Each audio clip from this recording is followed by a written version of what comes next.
بسم اللہ الرحمن الرحیم باب ما جاء فی التیمم۔ کتاب الطہارت کا آج آخری درس ہے اور اس باب کے بعد کتاب الطہارت انشاءاللہ العزیز پائے تکمیل تک پہنچ جائے گی۔ تیمم یعنی جب پانی حقیقتاً موجود نہ ہو یا پانی تو موجود ہے لیکن اگر اس کو استعمال کیا جائے تو پانی کم ہے تو پیاسا مرنے کا اندیشہ ہے۔ نمبر 3، پانی موجود ہے، مقدار بھی زیادہ ہے لیکن آدمی اس کے استعمال کرنے پہ قادر نہیں ہے، قدرت نہیں رکھتا بوجہ بیماری کے، تو ان صورتوں میں شریعت تیمم کا حکم دیتی ہے۔ تیمم کا معنی ہوتا ہے ارادہ کرنا اور اصطلاح فقہا میں پاک مٹی کا قصد کرنا، پاک مٹی کا قصد کرنا۔ تو اب اس باب کے اندر جو مسئلہ ہے، جو اختلاف ہے وہ یہ ہے کہ یہ تیمم کے لیے ضربیں کتنی ہوں گی، یعنی ہاتھوں کو پاک مٹی پہ یا پاک زمین پہ کتنی مرتبہ مارا جائے گا۔ نمبر 2، اور تیمم کے اندر جو ہاتھ ہیں وہ رسخین یعنی کف کا مسح ہوگا کہ مرفقین تک جائے گا، ان دو چیزوں میں اختلاف ہے۔ تو امام احمد ابن حنبل اور اسحاق ابن راہوے، جو اسحاق ابن ابراہیم رحمۃ اللہ علیہ ہیں، یہ بھی بہت بڑے مجتہد گزرے ہیں، ان دو حضرات کے نزدیک ایک ضرب ہوگی، یعنی ہاتھوں کو مٹی پر ایک مرتبہ مارا جائے گا، ایک ضرب ہوگی، اور اسی ضرب سے کیا کیا جائے گا، چہرے پر بھی مسح کیا جائے گا، اور پھر رسخین یعنی یہ جو ہاتھ ہے، یہ جو گھٹ ہے، گھٹ یہاں تک بس ایسے مسح کر دیا جائے گا، اور ایک ضرب ہوگی، ایک ضرب ہوگی۔ اور جمہور امام ابو حنیفہ، امام مالک، امام شافعی رحمہم اللہ تبارک و تعالی، یہ جمہور فقہا محدثین کہتے ہیں کہ ضربیں دو ہوں گی، ضربۃ للوجہ و ضربۃ للیدین الی المرفقین، یعنی ایک ضرب یعنی ایک مرتبہ پاک مٹی پر ہاتھ مارے جائیں گے، پھر ہاتھوں کو جھاڑ کے اس کو چہرے کا مسح کیا جائے گا، پھر دوبارہ پاک مٹی پر یا وہ چیز جو مٹی کے جنس میں سے ہے۔ یہ بات بھی یاد رکھیں کہ تیمم کے لیے اگر مٹی نہ ملے تو ہر وہ چیز جو مٹی کے جنس میں سے ہے اس پر بھی بوقت ضرورت کیا ہے، تیمم ہو سکتا ہے۔ اور مٹی کے جنس میں سے ہونے کا مطلب یہ ہے کہ ان چیزوں کو آگ نہ لگتی ہو، جن چیزوں کو یعنی جو چیزیں گل سڑ کے راکھ نہ بن سکتی ہوں وہ مٹی کے جنس میں سے ہیں۔ اسی طرح اب مٹی کی کوئی جنس تو ہے نہیں لیکن اب ایک ڈیسک پڑا ہوا ہے اور اس کے اوپر کئی وقت سے مٹی کا گرد و غبار جمع ہوا ہے، تہ لگی ہوئی ہے، اس پر بھی تیمم ہو سکتا ہے، کیونکہ اس ڈیسک کے اوپر چونکہ وہ ڈیسک جو ہے وہ تو لکڑی کا ہے، وہ تو گل سے جائے گا، سڑ جائے گا، لیکن جو مٹی پڑی ہوئی ہے وہ مٹی ہے، تو اس مٹی کے اوپر ہاتھ مار کے جھاڑنے سے بھی تیمم ہو جائے گا۔ یہ مسئلہ بھی یاد رکھیں۔ تو مٹی پر ایک مرتبہ ہاتھ مار کے یا مٹی کے جنس میں سے جو چیزیں ہیں ان پہ ہاتھ مار کے ایک مرتبہ چہرے کا مسح ہوگا، اور دوسری مرتبہ پھر ہاتھ مار کے پھر ہاتھوں کا، یعنی جیسے وضو کے اندر ہم کونیوں تک ہاتھ دھوتے ہیں تو کونیوں تک جو ہے یہ مسح ہوگا۔ یہ جمہور فقہا کہتے ہیں۔ اس بات کے اندر بنیادی احادیث 3 ہیں لیکن تعدد زیادہ ہے، ایک روایت کو، ایک حدیث کو نقل کرنے والے صحابہ متعدد ہیں لیکن بنیادی روایتیں 3 ہیں۔ 2 روایتیں حضرت عمار رضی اللہ تعالیٰ عنہ سے ہیں، ایک روایت جو ہے وہ حضرت عبداللہ ابن عمر رضی اللہ تعالیٰ عنہما سے ہے۔ جو حضرت عمار رضی اللہ تعالیٰ عنہ سے حدیثیں ہیں وہ 2 ادھر ہیں ترمذی میں، اور جو حضرت عبداللہ ابن عمر رضی اللہ تعالیٰ عنہما کی روایت ہے وہ علامہ طبرانی رحمۃ اللہ علیہ نے طبرانی میں معجم کبیر میں نقل کی ہے، معجم کبیر میں نقل کی ہے۔ حضرت عمار رضی اللہ تعالیٰ عنہ کی جو 2 حدیثیں ہیں اس میں پہلی حدیث کا مفہوم یہ ہے کہ ہم حضور پاک علیہ الصلوۃ والسلام کے ساتھ جو تیمم کرتے تھے اس میں ہم بغلوں تک اور مونڈوں تک کرتے تھے، ایک حدیث۔ پھر اس کے بعد وہ فرماتے ہیں دوسری حدیث میں کہ ہم نے اللہ کے نبی کے سامنے جب اپنے تیمم کو بیان کیا تو اللہ کے نبی نے بتایا کہ بھئی جو ہے نا پاک مٹی پر ہاتھ مار کے تو چہرے پر اور کفوں تک کرنا ہے، کف تک کرنا ہے۔ اب یہ جو کف والی حدیث ہے یہ امام احمد ابن حنبل، اسحاق ابن راہوے رحمۃ اللہ علیہما کی دلیل ہے۔ لیکن اس کا واقعہ سن لیں، ان حدیث کا بھی واقعہ سن لیں۔ یہ واقعہ پیچھے بھی آپ پڑھ چکے ہو کہ حضرت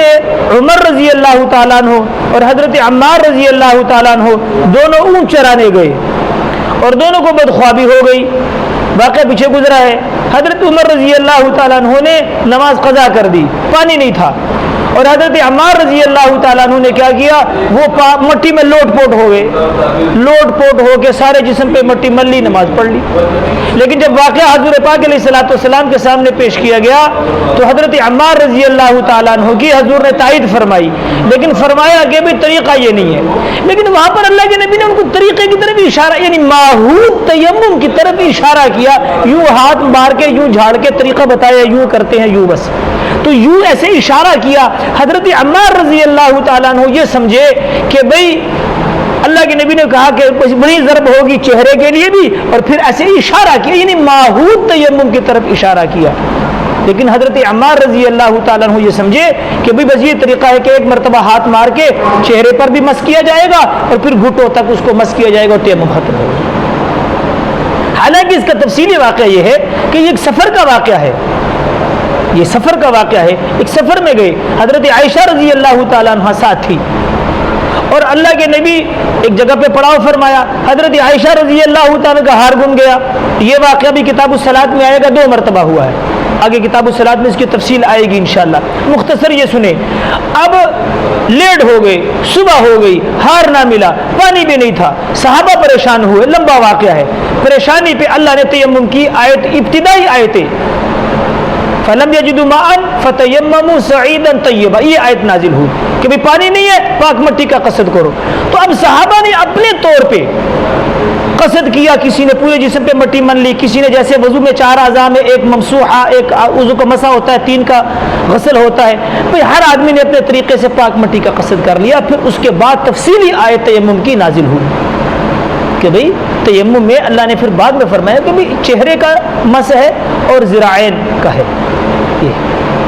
تو اس کا تفصیلی واقعہ یہ ہے۔ اور حضرت عمار رضی اللہ عنہ جو کف کی بات کر رہے ہیں، وہ تو اللہ کے نبی نے چونکہ وہ لوٹ پوٹ ہوئے تھے، پورے جسم پہ مٹی ملی تھی، تو انہوں کو فرمایا کہ بھی ماحود تیمم کی طرف اشارہ کیا کہ بھی ایک ضرب چہرے کے لیے ہوتی ہے، دوسری ضرب جو ہے نا وہ اشارہ کیا یوں، تو جب یوں اشارہ کرتے ہیں نا تو مطلب یہ ہے، تو بس وہ سمجھے کہ بس صرف کف تک ہے، ایک بات۔ اور تیسری حدیث جو طبرانی نے معجم کبیر کے اندر نقل کی ہے حضرت عبداللہ ابن عمر رضی اللہ عنہ کی، وہ حدیث اگرچہ ضعیف ہے لیکن اس کے طرق زیادہ ہیں، کثیر صحابہ اس کو روایت کر رہے ہیں۔ وہ حدیث کے الفاظ جو ہیں وہ صاف ہیں، حدیث کے الفاظ ہیں التیمم ضربتان، ضربۃ لوجہ وضربۃ للیدین الی المرفقین، او کما قال علیہ الصلوۃ والسلام، کہ اللہ کے نبی نے فرمایا کہ تیمم 2 ضربیں ہیں، ایک ضرب یعنی ایک مرتبہ پاک مٹی پہ ہاتھ مارنا چہرے کے لیے، دوسری مرتبہ پاک مٹی پہ ہاتھ مارنا مرفقین کے لیے، یعنی مرفقین کے لیے۔ اب یہاں 2 باتیں اور ہیں کہ حضرت عبداللہ ابن عباس رضی اللہ تعالیٰ عنہما کا فتویٰ ہے، ان سے کسی نے پوچھا کہ مسح تیمم میں چہرے کے بعد ہاتھوں کا مس کہاں تک ہوگا، تو حضرت عبداللہ ابن عباس رضی اللہ عنہ کہتے تھے کہ گھٹ تک ہوگا۔ کس تک ہوگا؟ گھٹ تک ہوگا۔ اور اس میں حضرت عبداللہ ابن عباس رضی اللہ عنہ سے جب پوچھا گیا تیمم کے بارے میں تو آپ 3 آیتیں پڑھتے تھے، آیت تیمم بھی پڑھتے تھے اور آیت وضو بھی پڑھتے تھے اور آیت سرقہ بھی پڑھتے تھے، لیکن مفسر قرآن تھے اور مجتہد بھی تھے۔ انہوں نے فرمایا دیکھیں کہ جب چور کا ہاتھ کاٹا جاتا ہے، جب چور کا ہاتھ کاٹا جاتا ہے تو گھٹ سے کاٹا جاتا ہے، تو انہوں نے کہا کہ چور کا ہاتھ جب گھٹ سے کاٹا جائے گا تو تیمم میں تیمم بھی گھٹ تک ہوگا۔ یہ انہوں نے حضرت عبداللہ ابن عباس کا فتویٰ ہے، جو کہ حضرت احمد ابن حنبل اور اسحاق ابن راہویہ رحمۃ اللہ علیہ کے مذہب کے مطابق ہے۔ لیکن اب اس کا جواب سن لیں۔ جمہور کہتے ہیں کہ پہلی بات کا جواب تو یہ ہے، حضرت عبداللہ ابن عباس رضی اللہ تعالیٰ عنہما نص کے مقابلے میں قیاس کر رہے ہیں۔ نص کے مقابلے میں ہم نے بتایا حدیث اگرچہ ضعیف ہے لیکن صحابہ متعدد ہے اور حسن لغیرہ ہی ہے، حدیث حسن لغیرہ ہی ہے، اور ائمہ عد ثلاثہ نے مسئلے کا مدار اس پہ رکھا ہے، قابل استدلال حدیث ہے۔ تو نص کے مقابلے میں عبداللہ ابن عباس قیاس کر رہے ہیں، اور قیاس نص کے مقابلے میں نہیں چلتا۔ یہ تو قیاس کیا ہے کہ بھئی چور کا ہاتھ گھٹ تک کاٹا جاتا ہے تو تیمم بھی یہاں تک ہو، یہ قیاس ہے۔ اور نص کیا کہہ رہا ہے کہ ضربۃ للوجہ وضربۃ للیدین الی المرفقین، تو لہٰذا نص کے مقابلے میں قیاس قابل قبول نہیں ہوتا۔ دوسری بات، ائمہ ثلاثہ کا جو قیاس ہے وہ بھی سن لے، دلیل عقلی۔ وہ کہتے ہیں کہ وضو میں 4 اعضاء کا اللہ نے حکم دیا ہے، 3 اعضاء کے دھونے کا، 1 عضو کے مس کا، لیکن تیمم میں 2 اعضاء بالکل نہیں ہے، سر کا مسح، پاؤں کا دھونا۔ 2 اعضاء جو وضو میں 4 اعضاء ہیں، تیمم میں 2 بالکل نہیں ہیں۔ ایسے ہی ہے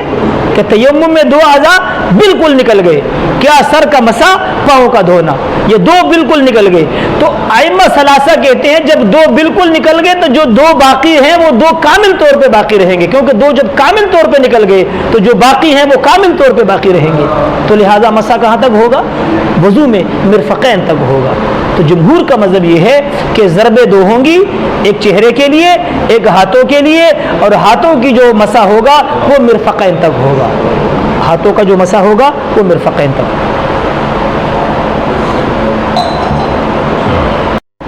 اچھا، تو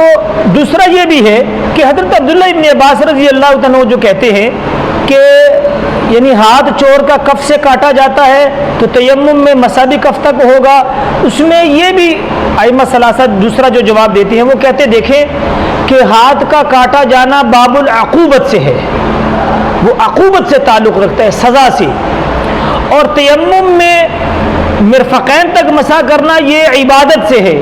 اور دونوں میں احتیاط کا پہلو سامنے رکھیں گے کہ ہاتھ عقوبت میں کوشش کریں گے کہ ہاتھ کم از کم کاٹا جائے، احتیاط کریں گے،